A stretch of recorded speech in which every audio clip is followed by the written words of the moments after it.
currently leading the pack, but that's because I had to leave earlier than everybody else, but it means I get to see views like this. This is amazing.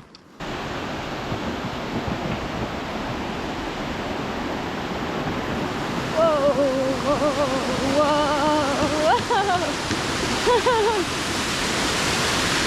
This is the highest one! Woo! So once I'm on the flat, I'm fine, and I'm now completely up in front.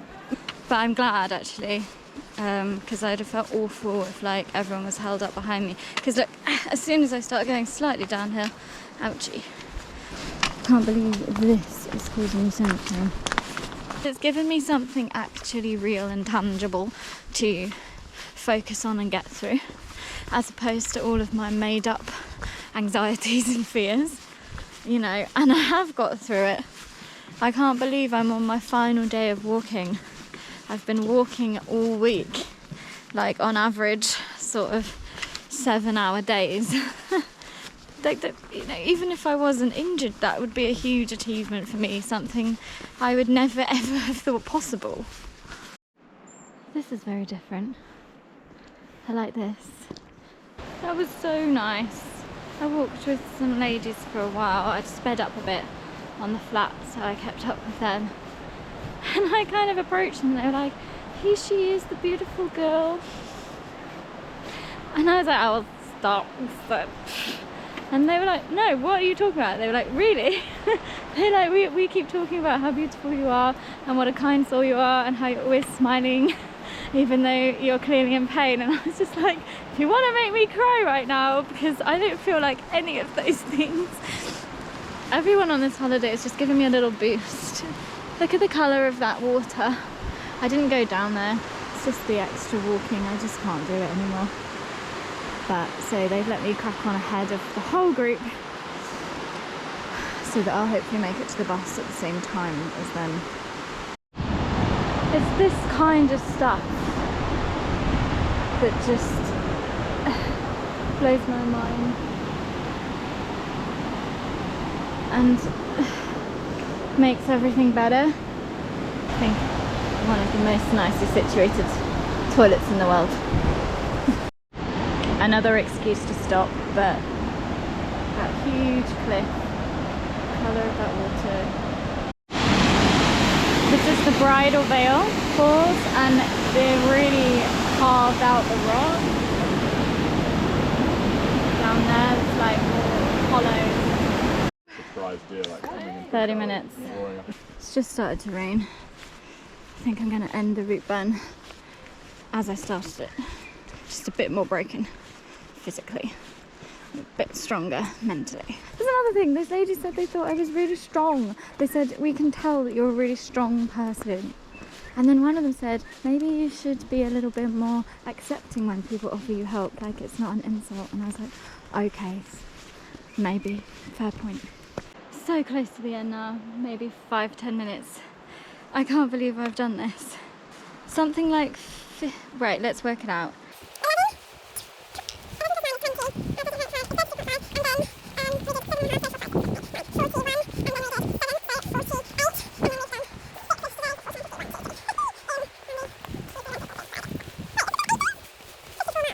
I've walked 54 miles and I'd want to say about 35 of those miles have been with my knees falling off. There it is, there's the end. I have officially finished the classic 2 of New Zealand's great walks in 1 week. I have never hiked more than 9.5 miles in a go before. Oh my gosh, I can't believe I've done it. Oh. Well done. Thank you.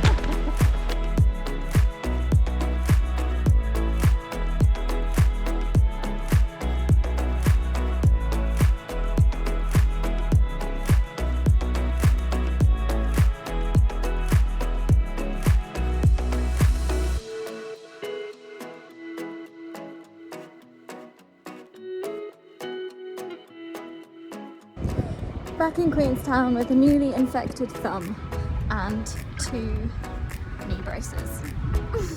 Off to find a pharmacy. I am very happy to be wearing trainers again. Me and my massive padded knees are out on the town. This is my little studio apartment. This is the view from my window. Don't mind if I do. Back in Queenstown. Feel like I'm back, back kind of home. So thoughts on the Milford track and the Routeburn track. I experienced them very differently. Milford started rainy but was beautiful, and then cleared and was the best walk I've ever done in my life, and I was only in a small bit of pain. What I thought was a lot of pain and very difficult, I soon learned was not. The Routeburn track was probably the most pain. I've certainly never had to move through that much pain. So therefore, not as big a fan of the Routeburn. Also the weather, when it rained on the Milford, we still had the views because of the way we were situated, mostly in a valley.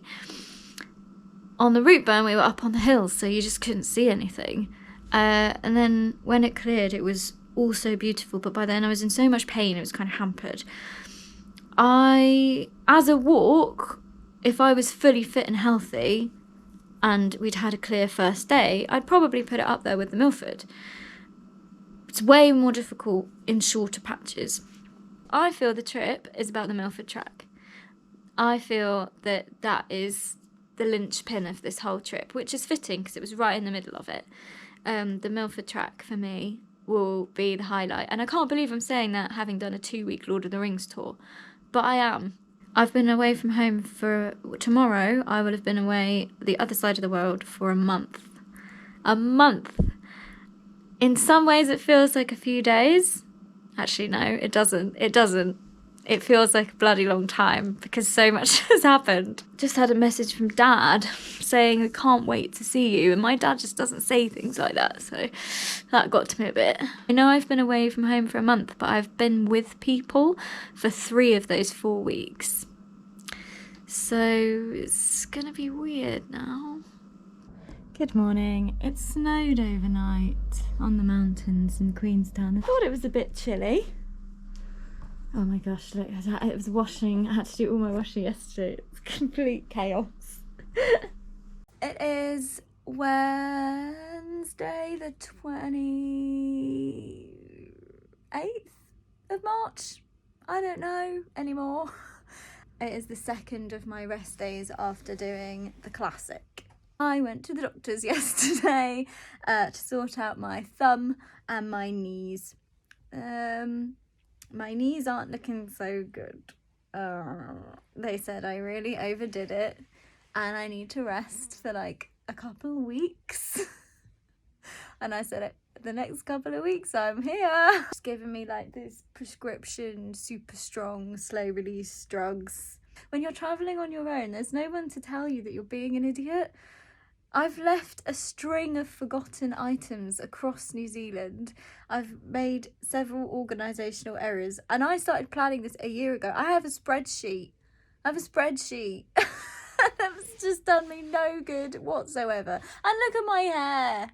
So the doctor basically said, because this time next week I should have finished the Tongariro crossing, and she said, I'm not going to tell you not to do it, but if you do it, you're going to be in a lot of pain for quite a few weeks afterwards.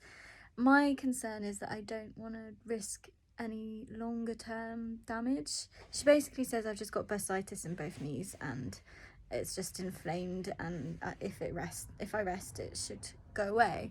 But obviously I can't really rest because I have to get myself around this country and then fly home. So it's not ideal, but all it's done is made me very grateful for the fact that up until this point I've been incredibly mobile, and how lucky I am that could walk around normally and get to see these amazing things. So if I just have to take my time a little bit, that's fine.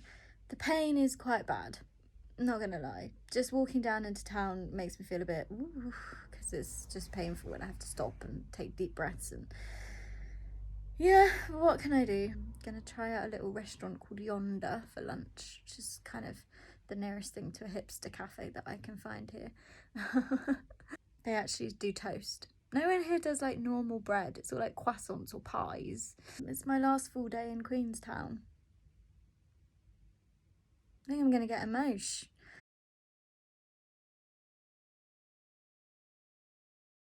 Oh my god! Are you actually kidding me? I've got this place to myself for 45 minutes, this whole thing. Look at this. There's a shot over river. As if. Wow.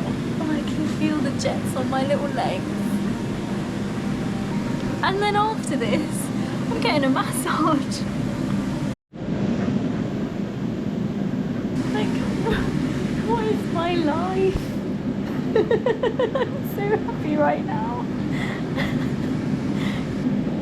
This is up there. This is so special.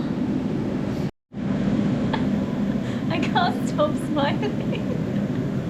Literally from the minute I walked in here, I'm just like beaming. I haven't had tears like this since Hobbiton.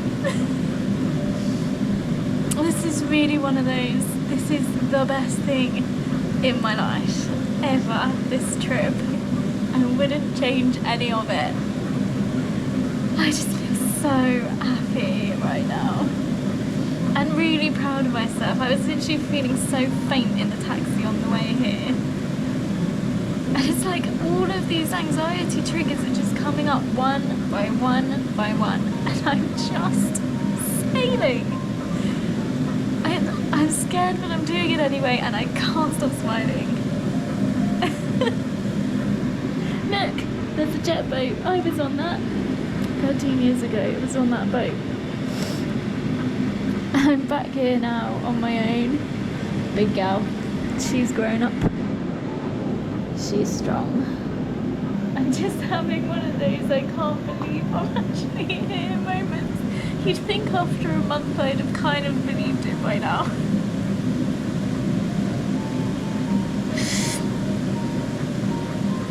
I remember that day when I was sat on my bed and I was so sad. And like, I just wanted to do something crazy, so I booked this trip. And that was 3.5 years ago, and the world has changed since then, and everything's changed. And I can't believe I made it here. And I'm so happy and overwhelmed. Just happy. Happy and proud. And I deserve it. I deserve this. I've been told I needed to try Whittaker's chocolate, and this is the chocolate they have in this bar, so perfect. So good.